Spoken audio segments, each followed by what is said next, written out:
Hello în această nouă zi de vlog, care va fi probabil o zi foarte scurtă pentru voi și foarte lungă pentru mine, pentru că am drumuri de făcut și cliente la salon, așa că nu va fi mare lucru de filmat, nu va fi nimic crăciunesc așa astăzi, dar recuperăm noi în altă zi, nu e nicio problemă, ați văzut, e așa, când așa, cum e viață de altfel.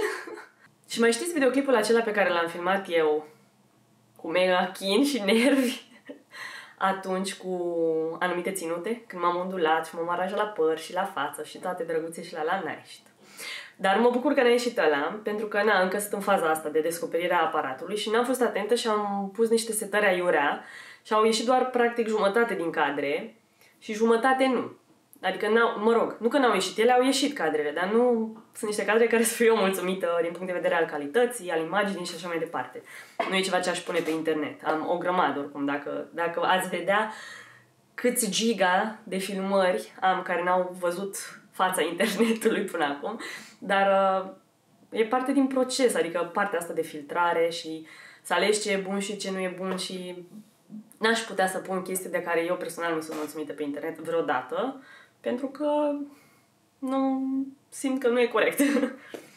Dar în fine, mă bucur, zic, că a ieșit ăsta, pentru că se putea mai rău, adică putea să fie un vlog întreg care să fie ieșuat sau, nu știu, să fie un proiect pe care să nu mai pot refilma sau alte chestii de genul ăsta. Pe ăsta măcar îl pot refilma, de asta mi-am lăsat puloverele acolo liniștită să rămân în cap cu ideile și că tot mă plângeam eu la final că am uitat de accesorii, să pun și o geantă, un cercel, un ceva acolo. Numai bine că acum pot să repar și treaba asta, deci pot să fac de 2 ori mai bine și asta plănuiesc să fac mâine, poimâine, cel mai probabil, că azi nu am când. Dar sunt spărată pe treabă, pentru că atunci când am filmat aveam la gât lănțișorul de la Maria, de la Mița, lănțișorul meu preferat de altfel, care e cel cu steluțe, lună și pietricică și la una dintre ținute, la ultima mai exact, l-am pus peste bluză, că uneori îmi place să port și peste, dacă e ceva pe gât, de exemplu, să pun așa la baza gâtului, mi se pare că se vede drăguț. Era pe negru, se vedea chiar fain. Doar că am uitat și în momentul în care mi-am dat bluza jos, la final, în graba mea și în disperarea mea, am forțat, practic, și m-am rupt lănțișorul. Și nu l-am rupt de undeva de unde să-l pot repara eu. L-am rupt efectiv unde sunt salele acelea cele mai mărunte și cele mai micuțe. Și sper să-l poată repara Maria, dar îmi pare rău că nu mai pot filma cu el, că mi se părea că se potrivea atât de bine, era super finuț și mergea la fix cu rochia. Da, ce să-i fac, dacă n-am fost atentă și nu e prima oară când mi se întâmplă treaba asta, că am mai făcut așa cu vreo 2 lănțișoare acum mulți ani, pentru că îmi place să le port pe deasupra și uit și la final de zi trag ca animalul și se rup. Of, Doamne! Sunt curioasă dacă vi s-a întâmplat și vouă treaba asta, nu știu, cum faceți să țineți minte în afară de a ține minte, dacă nu funcționează asta. În fine, vreau să vă arăt 2 stickere foarte, foarte drăguțe. Astea sunt. Și aceeași tipă, Tatiana, care a făcut aceste stickere drăguțe, mi-a mai dat ceva, aceasta, și vă rog, spuneți-mi voi că nu seamănă cu Nova pisica asta. Deci mi se pare că tot, de la privire, la urechi, la coada asta mega stufoasă, așa ca de vulpe, mă duc cu gândul la Nova.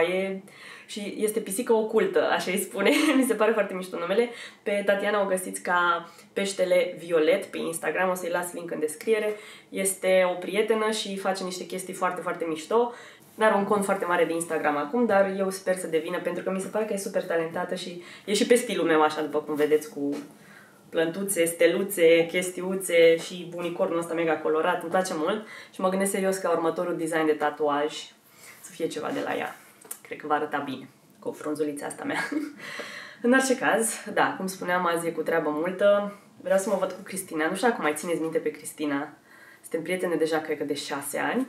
Ne-am cunoscut oferindu-i un premiu de la mine. Adică ea mă urmărea pe YouTube și ne-am întâlnit la un moment dat, fiind din București amândouă, să-i dau un premiu și de atunci pur și simplu am rămas prietene. Deși e o diferență de vârstă între noi, adică nu e o prietenie cum sunt prietenele pe care le-ai cunoscut în școala generală, în liceu, că ați fost colege și așa. Ea acum e abia la facultate, dar o simt ca pe o soră mai mică așa și simt nevoia, nu știu, să o protejez tot timpul și să am grijă de ea și să o ajut cu tot ce pot și vreau să-i fac o surpriză astăzi. Și n-am mai văzut-o de foarte mult timp și am stabilit să ne vedem acolo unde merg și eu la salon, la unghii, că tot o să fiu în zonă și să stăm afară așa un pic la o cafea, să ne mai punem la curent cu ce s-a mai întâmplat. dor de ea, chiar mi-e dor de ea. Înainte ne vedeam și stăteam efectiv jumătate de zi, cred că împreună și ne plimbam prin parcuri și mergeam să mâncăm undeva sau mergeam pe la ea sau venea ea pe la mine sau acum mai dificilă treaba asta. M-a rugat și Bianca să trec pe la ea, foarte întâmplător, Bianca stă foarte aproape de salon și acum e ocazie să ne vedem un pic mai des decât ne vedeam înainte, deși suntem din același oraș, dar na, știți cum e. Și m-a rugat să trec puțin și pe la ea care să-mi dea un cadou de ziua mea. Să fie primul cadou de ziua mea. Abia aștept. Și da, mai e și asta, după care m-a zis cliente la salon și cam asta va fi ziua mea. Între timp trebuie să-mi pregătesc și vlogul de ieri, să fie pregătit pentru diseară, să fie programat, să nu ratez nimic, dar mie mi se pare că dintre toți anii în care am făcut eu vlogurile, ăsta până acum merge cel mai bine. În sensul că reușesc să mă organizez cel mai bine, deși am mult mai multe activități decât aveam înainte, dar cred că am început să mă obișnuiesc și eu treptat cu ritmul ăsta, cu tot ce implică. În primul an, vă dați seama, eram și destul la început pe YouTube și editam și mult mai greu și era mai greu și cu filmatul. Acum parcă țaca, aia e. Și dacă tot e zi de asta lungă și o să ajung acasă sigur la 10, hai să deschidem acum adventul, să nu se mai întâmple ce s-a întâmplat în zilele trecute, să uit de el, că sigur o să ajung acasă și o să pic lată, de asta sunt convinsă, așa că asta propun, hai să deschidem advent. De această dată nu-l avem pe Andrei aici, că Andrei este cu treabă, dar îl punem deoparte, nu o să-i mănânc ciocolată, o să fiu fată cu minte, îi las deoparte lui și 16, nu, 15, da, și măcar nu mai știm ce zi suntem. Bun, mai bine așa, nu? Ia să vedem. Ziua de 15 mi-a adus Calendula Deep Cleansing Foaming Face Wash. Și pe asta l-am mai folosit în trecut și îmi place și la fel e unul dintre produsele pe care îl mai iau cu mine când plecăm pe undeva. O să mai plecăm acum pe undeva, dar am un sertar în care îmi pun mereu deoparte când am produse din astea mini sau travel size, care știu că îmi plac sau pe care vreau să le încerc și când trebuie să plecăm pe undeva, nu știu, avem 2-3 zile sau poate mai mult, cum a fost atunci în Grecia, mă uit în sertarul ăla și mi-au de acolo chestii un porfart de cele mai multe ori și mi se pare utilă treaba asta, e sertarul meu de travel. Și hai să vedem și la Oriflame. Doamne, îmi place că sunt foarte ușor de găsit astea de la Oriflame. Imediat. Sunt așezate frumos, colorate și avem aici un hair smoothie cu banana. E interesant. Deci, practic, e un fel de... Da, e o mască pentru păr uscat. Din gama Love Nature. Poate încerc în seara asta. Deci se masează pe părul umed, se lasă 5 minute, după care se clătește. Deci efectiv mască. Mă gândeam că e ceva, nu știu, mai deep, pe termen lung, să o lași peste noapte sau să o lași o oră sau... Deci efectiv o mască, doar că e la pliculeț. Acum The Body Shop, care are să ne ofere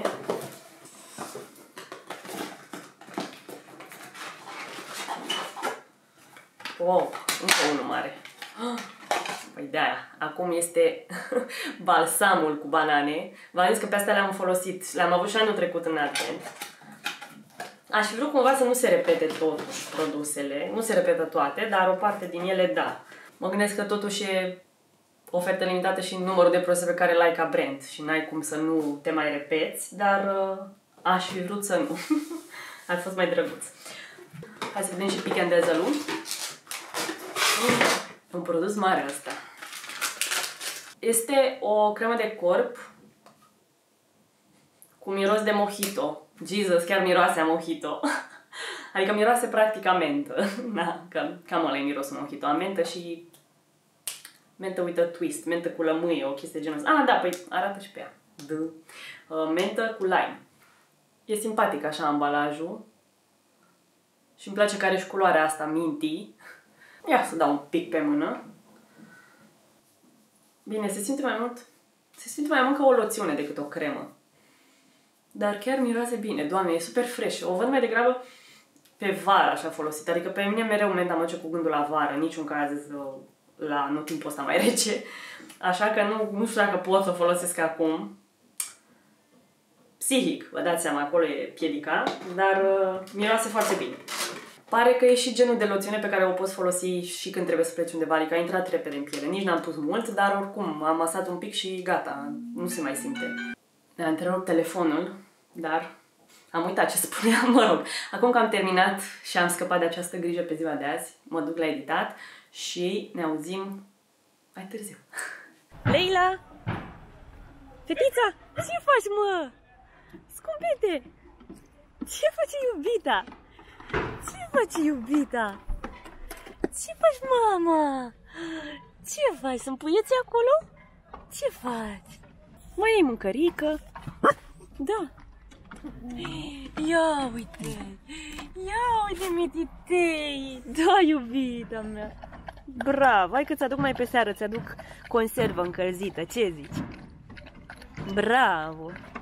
Ce fetiță harnică și puternică ești! Bravo, mămică! Bravo, bravo, bravo! Bravo, bravo, bravo! Mititica!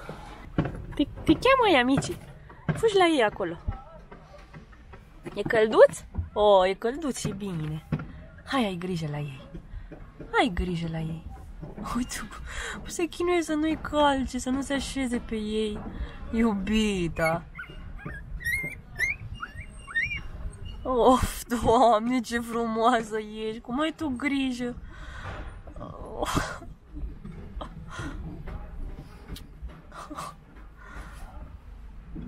Haide. Am venit la Bianca înainte de salon astăzi, că am o clientă.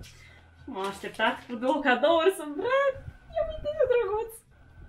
Deci 2 cadouri și o Toblerone mică. De asta mănânc după aia. Păi Toblerone era pe vremuri ciocolata bogații. Bogaților, normal. Pe care le deschid întâi? Pe care vrei tu. Asta e moale. Ia să vedem. Cât de moale. Nu știu să desfac frumos, măi. Hai, smulge. E boxa mea. Pare foarte călduros. Este un fulărel. I like a fullerel. Care se asortează cu plăvărașul tău de la Zara. Bradul. Mă scuzați, Doamne, ce moale, e foarte drăguț. Vreau și să-l pipăi. Da, e ce trebuie. Așa. Deci o cutie. I can feel.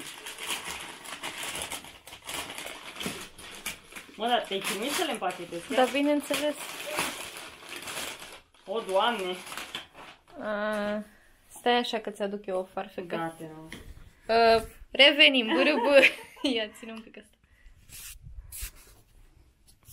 Oare ce? Oare ce? Oare ce? Ia să-ți deschid eu aici.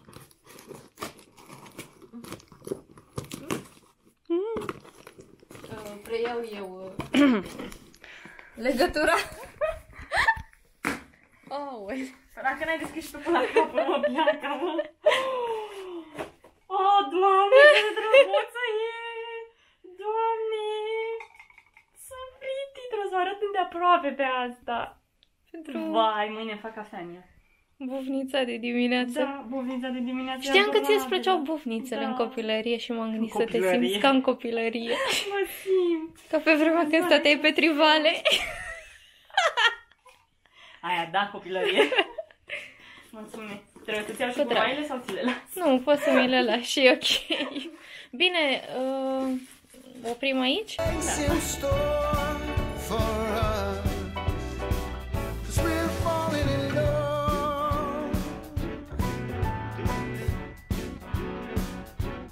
That's right.